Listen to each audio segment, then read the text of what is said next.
A Super Bowl spectacular. It's an NBC world, Andrew. The Super Bowl, the Olympics. What is your top media headline for what is up? I have to say it's Mike Tirico.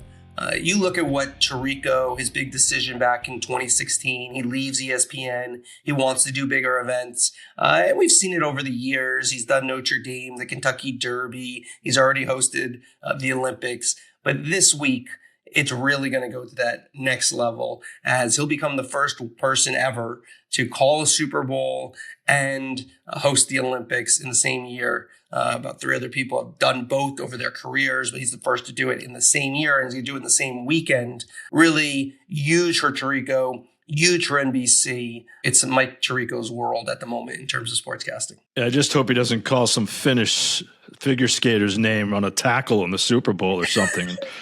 Cross-pollinate sports. That is an unbelievable achievement. I don't know how he can juggle it all.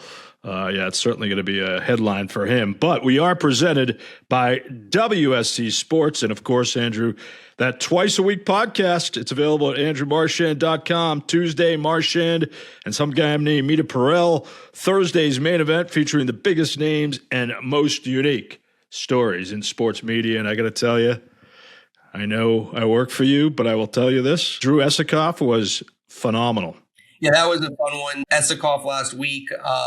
He's the director of the Super Bowl. This will be his 8th Super Bowl coming in this year. It was I love to hear about, his thought process, especially between the Super Bowl and a regular game and how he looks at that. I thought that was really engaging. We have Mike Greenberg later this week, host of ESPN's Sunday NFL Countdown, Get Up, etc. He was really good. Already taped that.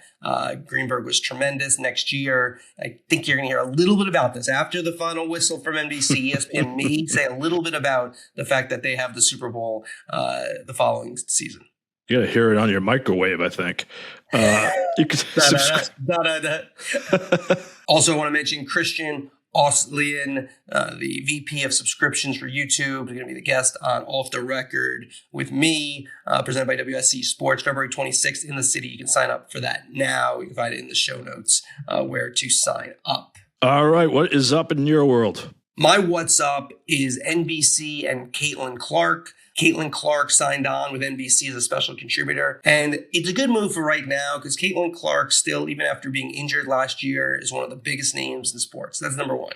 But why it's such a big move is that this sets up a potential long-term relationship between Clark and NBC Universal, which if she goes back on that projection, gets back on the floor, does well, maybe win a championship or two in the WNBA, maybe an Olympic gold medal, to have that relationship with Clark, if she becomes kind of the Michael Jordan in terms of popularity of women's basketball, that is an A-plus move by NBC, getting in early. I mean, not that she's not known, she's a known quantity, but to get that deal signed, get her in the door, make her comfortable. I thought that was a very, very smart move by NBC. And my what's up, MLB Network. They do terrific retrospectives on big games in baseball history, and I just happened to stumble on one recently, hosted by Bob Costas and Tom Verducci.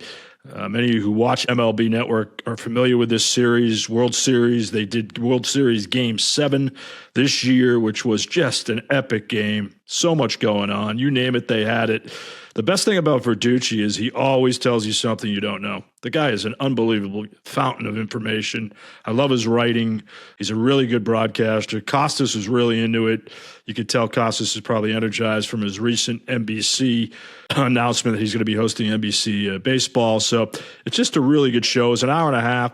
Didn't seem like it. You kind of forget things, even though it was just months ago, watching one of the best games in baseball history. And their editing people, their production staff, they do a great job with this. And it's definitely a good sidebar for those of us who are lusting for baseball news in the offseason. All right, we're going to get into our what's down in a moment and all the questions. You want to listen to the rest of the podcast, andrewmarchand.com, all the archives and our twice-a-week podcast going forward is there for you, andrewmarchand.com.